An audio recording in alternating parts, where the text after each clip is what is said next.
Joining us now, our favourite person to talk to each and every week, the great Megyn Kelly. Lovely to see you, mate. Some craziness in the States as always, including these idiot college presidents, the ones who have been very clear that they hate all forms of discrimination, but they're kind of cool with Jew hatred. And on your show today, I love that you went to a place I can't go, which is you've had enough of woke women.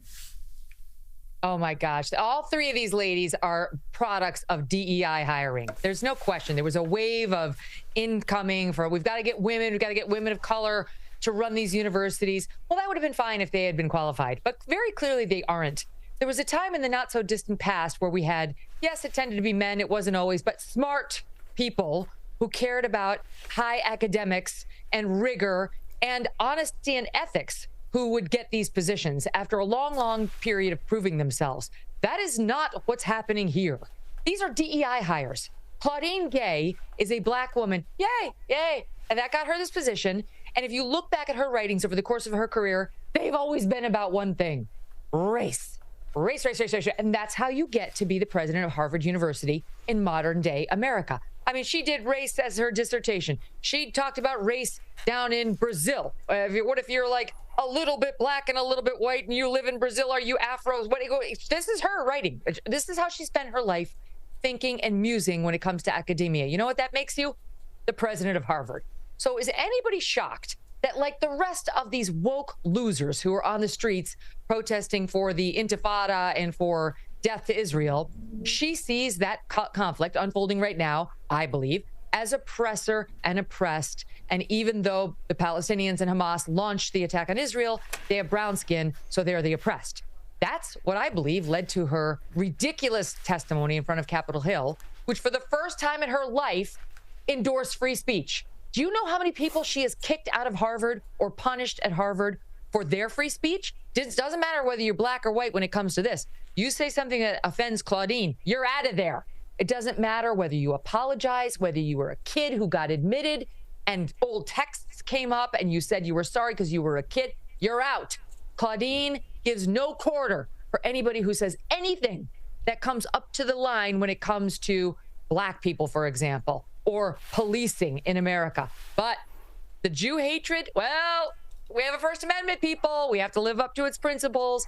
I don't make the rules. I'm just here to enforce them. Sure. Who is the creep who is swimming with kids in Canada?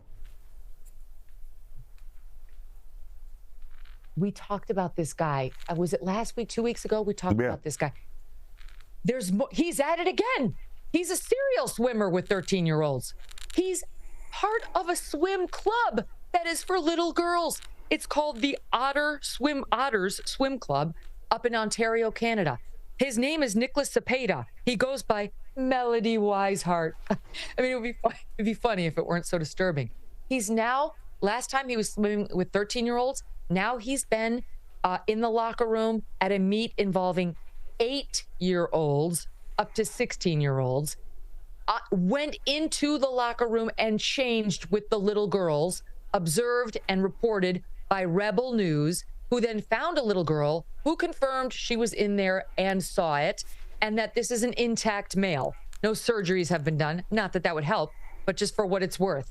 And so Melody would really like us to look the other way as he takes up a swim lane against these other little prepubescent girls. This is a sick, sick man.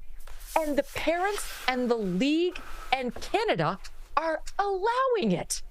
Rebel News took out its camera to try to photograph this guy as they blew the whistles and they dove into the pool. And somebody came over to him, and I thought for sure this woman's going to say, "What are you photographing?" "Oh, my God, there's a man. What do you mean, huh?" She was like, "Put down the camera. No videotaping allowed."